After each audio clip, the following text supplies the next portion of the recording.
नमस्कार, मी मोनिका तुमचे खूप खूप स्वागत करते माझ्या या यूट्यूब चॅनलवर। सर्वांचा आजचा दिवस खूप सुखाचा, समाधानाचा आणि आनंदाचा जावो हीच देवासमोर प्रार्थना करून नवीन व्हिडिओला सुरुवात करते।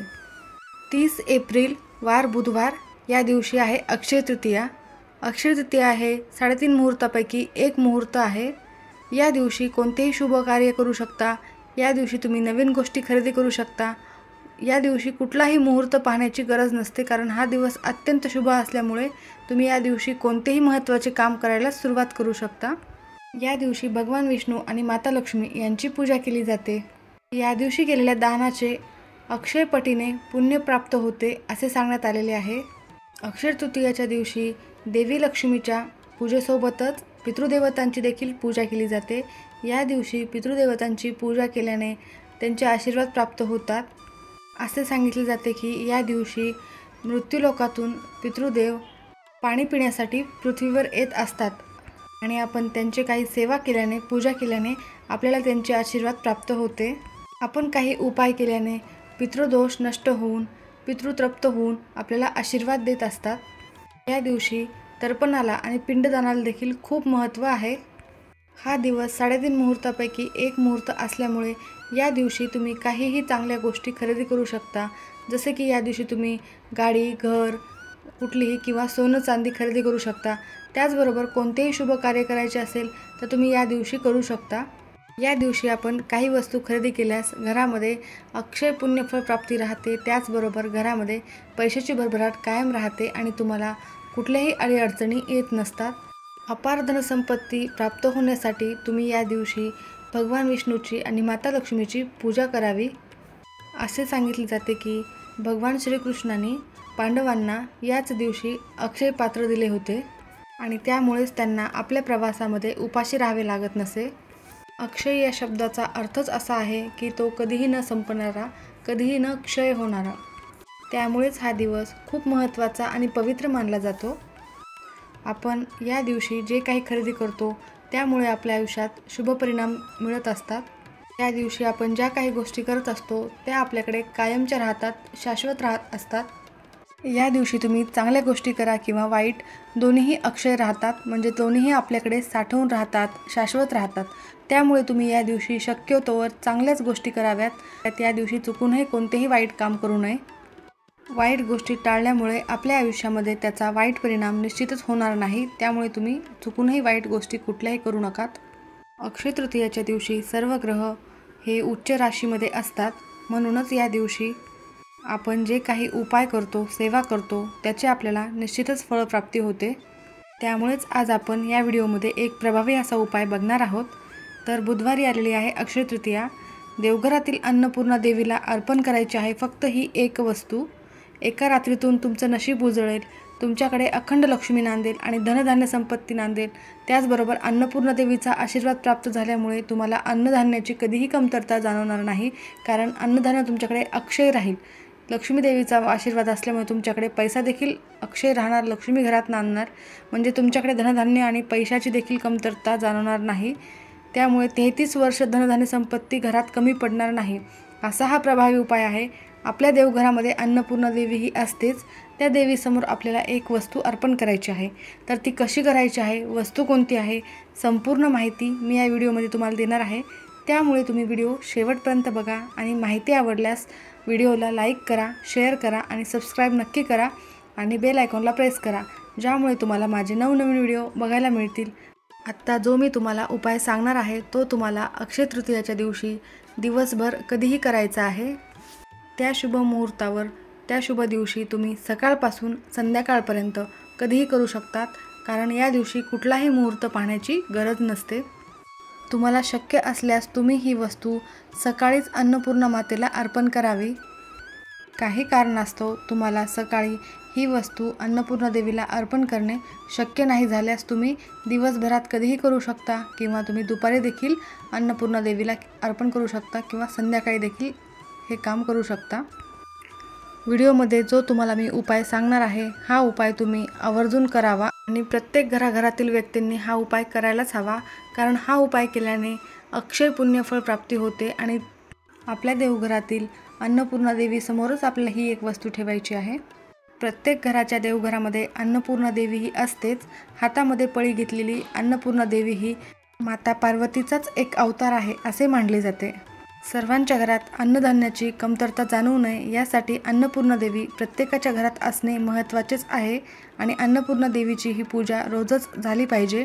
त्यामुळे तुमच्या देवघरामध्ये अन्नपूर्णा नसेल तर तुम्ही अन्नपूर्णा देवी घेऊन या आणि त्याची रोज पूजा करत जा. आपल्याकडे लग्न झालेल्या वधूसोबत बाळकृष्ण दिला जातो, त्यासोबतच एक अन्नपूर्णा देवीची मूर्ती देखील दिली जाते. या मूर्तीची पूजा करून मुलीने सर्व घरामध्ये सुखसंपदा धनधान्य मागावे यासाठी रोज त्या देवीची पूजा करावी, यासाठी आपल्याकडे अन्नपूर्णा माता दिली जाते. आपल्या घरात सतत अन्नधान्याची भरभराट व्हावी असं वाटत असेल आणि पैशाची देखील भरभराट व्हावी असं वाटत असेल तर माता लक्ष्मीसोबतच अन्नपूर्णा देवीची देखील पूजा घरात ही झालीच पाहिजे.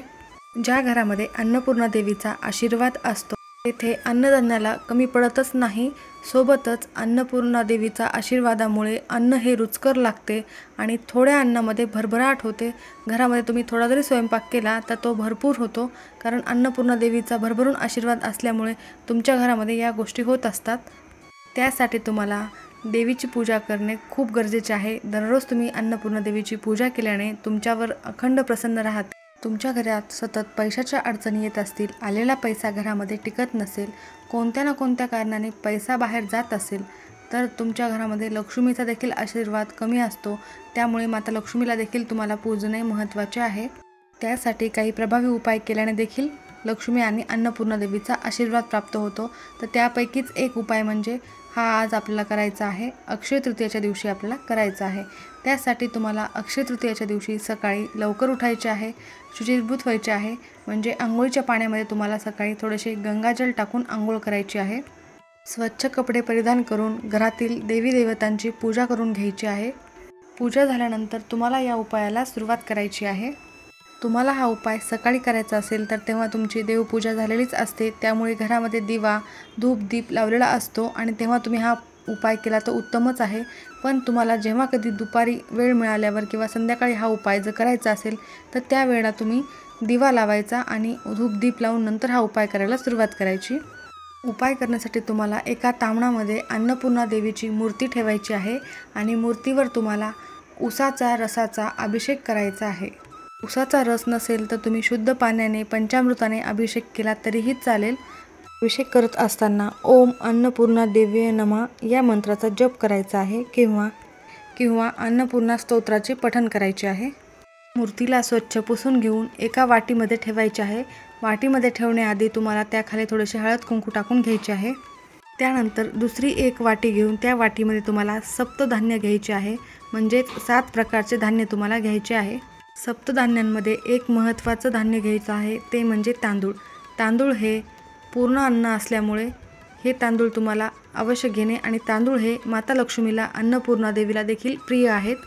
सर्वोत्तम अन्न मानले जाते हे तांदूळ.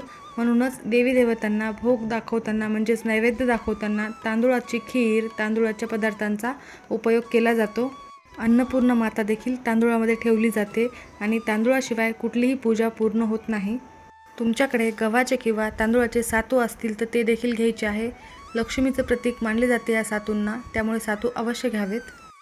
त्यानंतर तुम्हाला कुठल्याही डाळी असो, चणा डाळ, मसूर डाळ, हरभरा डाळ किंवा मुगाची डाळ आणि गहू, ज्वारी या प्रकारे बाजरी या प्रकारे धान्य घ्यायचे आहेत.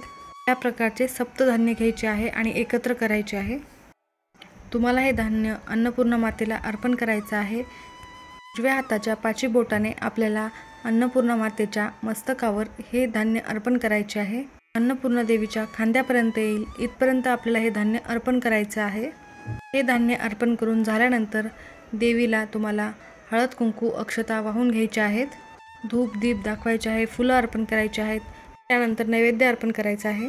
त्यानंतर अन्नपूर्णा मातेसमोर तुम्हाला अन्नपूर्णा स्तोत्राचे पठण करायचे आहे. अन्नपूर्णा मातेला मनापासून हात जोडून नमस्कार करायचा आहे. त्यानंतर प्रार्थना करायची आहे, हे अन्नपूर्णा माते, माझ्या घरामध्ये तुझे आशीर्वाद कायम राहू दे. कुठेही धनधान्याची कमतरता पडू देऊ नको. माझ्या घरामध्ये सुख समृद्धी धनधान्य अखंड नांदू दे. त्याचबरोबर जे काही अन्न माझ्या घरामध्ये तयार होईल ते रुचकर होऊ दे आणि त्यामुळे माझ्या घरातील सर्वांचे आरोग्य चांगले राहू दे. त्यानंतर ती मूर्ती देवघरातून उचलायची आहे. सप्तधान्यासह तुम्हाला ती मूर्ती उचलून तुमच्या स्वयंपाकघरात जायचे आहे. गॅसला तुम्हाला तिथे हळद कुंकू अक्षता वाहून घ्यायच्या आहेत आणि तिथे देखील अन्नपूर्णा देवीची एकदा पूजा करून घ्यायची आहे. ही मूर्ती तुम्हाला तुमच्या स्वयंपाकघरात ईशान्य कोपऱ्यात सप्तधान्यामध्ये तशीच ठेवायची आहे. शक्य असल्यास अन्नपूर्णा मातेच्या मूर्तीसमोर तुम्ही तिथे दिवा लावू शकता आणि दिवा लावणे शक्य नसेल तरी तुम्ही ती मूर्ती तिथे ईशान्य कोपऱ्यात ठेवायची आहे. त्या दिवशी संपूर्ण दिवसभर रात्रभर तशीच मूर्ती तुम्हाला तिथे ठेवायची आहे. दुसऱ्या दिवशी ती मूर्ती तिथून उचलायची आहे आणि तांदुळामध्ये तुमच्या देवघरात ठेवून द्यायची आहे व ते जे सप्तधान्य आहे ते तुम्ही पक्ष्यांना खाऊ घातले तरी चालते किंवा तुमच्या घरी गाय असेल तर गायला देखील तुम्ही ते सप्तधान्य खाऊ घालायचे आहे. असा हा 100% प्रभावी उपाय तुम्हाला अक्षय तृतीयेच्या दिवशी करायचा आहे. या उपायाने अक्षय पुण्य फळ प्राप्ती होईल आणि घरामध्ये धनधान्य बरकत कायम राहील. त्यामुळे तुम्ही हा उपाय अवश्य अक्षय तृतीयेच्या दिवशी करावाच. माहिती आवडल्यास चॅनलला सबस्क्राईब करा आणि बेल आयकॉनला प्रेस करा आणि हा व्हिडिओ जास्तीत जास्त शेअर करा. धन्यवाद.